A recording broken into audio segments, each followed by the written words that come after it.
WIBTAH if I told my kids their recently deceased mother cheated on me? The wound's still a bit fresh.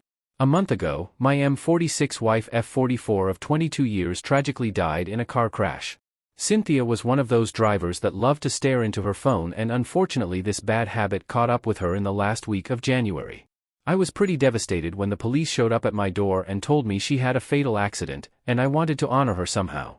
At the time of the accident, I had no idea she was having an affair. The last 4 or 5 months I did notice she was pulling away and our intimacy decreased, but I thought this was just something that happened to couples after 20 years, so I didn't pay much mind to it. But, at least from what she told me, Cynthia started to get into writing. She was constantly on her laptop, typing away at all hours. She told me she was working on a fantasy book, hopefully the first of a series. When I asked more, she said it was about a fantasy world where a super advanced human race appears and interacts with orcs and elves and magic with laser guns and high tech. It sounded very cool, and Cynthia promised as soon as she had a first draft she liked, she would let me read it. I decided to honor her by getting the draft of her book and hiring a writer to clean it up and publish it with a novelty press. I got on her laptop and, no book. No sign at all. I opened her Chrome, thinking she might have written it in Google Drive, and saw a bunch of pinned tabs. One was a Facebook Messenger tab, with a ton of her messages with a man, John. I have no idea who John is, never met him, but they talked about meeting up, exchanged photos, everything. The last message John sent her was 2 days before Cynthia's accident, the two saying they loved each other, and him saying he was going on a business trip to Germany. The messages between Cynthia and John has shown they had met up at the house more than once, so I already had the locks changed. Not sure if John is back yet, and frankly don't care if he is. I was thoroughly devastated. She did have a Google Drive tab, but in her drive wasn't a book about elves versus Vulcans, but a shared document with John. The document was a plan her and John drafted on how to divorce me, turn the kids against me, and take our home and as much money as possible. One thing she noted was she has been taking money, a few hundred a month, and putting it in a separate account. I got the bank thing sorted out, and the money in the kids' college account. I've also been going to therapy twice a week now. It is hard to be mad at someone dead, especially someone everyone else in your life is grieving and praising as a wonderful wife and mother. I have asked my therapist if I should tell my kids about what Cynthia has done and what she was planning to do. My therapist cautioned me about this. He said that they just lost their mother, and being told this would be condemning her memory, damnatio memoriae. Maybe now is not the time, but I think eventually would be a time for my kids to know. Update. Some things have happened since last time.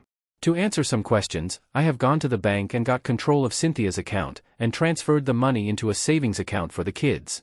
Also, my kids already suspected. Tuesday night, my eldest Michelle 18F said her and my son Jason 14M had something to say to me. They sat me down in the living room and Michelle said, "We think Mom was cheating on you." They both said they weren't sure, but it was eating them up seeing me in extreme grief the past month, and they thought I should hear what they suspect. They brought up how Cynthia was always away, and when she was at home, she would say strange observations about me. Stuff like, "Isn't it weird your dad's working late this week?" This is one of those seeds Cynthia mentioned in her document that she wanted to plant in the kids. Michelle said her suspicions went high the week before the accident, when she got home from school and saw a strange jacket on the coat hook by the front door. It wasn't any jacket Jason or I had, so she was very suspicious about it. I told both my kids that I didn't tell them, but I found evidence on their mom's computer when I was looking for the book she said she was writing. Michelle wanted to see the evidence, but Jason said he doesn't want to think or talk about Mom for a while. I shared the info with Michelle, after she insisted she already suspected her mom and was ready for it. It feels good to now have someone close that can talk to me about this beyond my therapist. Yesterday afternoon, I was home alone when I heard someone jiggling the back door's knob. I went to the door and saw a man I never saw before trying to use a key on the lock. I told him to step back from the door and he almost jumped. I opened the door a crack and asked him who he was and what he was doing in my backyard. It was John, Cynthia's affair partner. He told me that he worked with my wife, and he just got back from a trip and saw Cynthia died on social media, and him and Cynthia were starting a business. They had a business bank account with his investment money in the business, and he was wondering if I could help him get the business funds transferred over. I looked him straight in the eye and said I was at the bank and Cynthia didn't have an extra business account, and I had no idea what he was talking about. John also said that he wanted to check my wife's things for any sensitive business documents. I said he was a stranger and wasn't welcome in my home, especially since he tried to enter without permission. John looked defeated but did suggest he would consult with a lawyer about his sensitive business documents and business funds.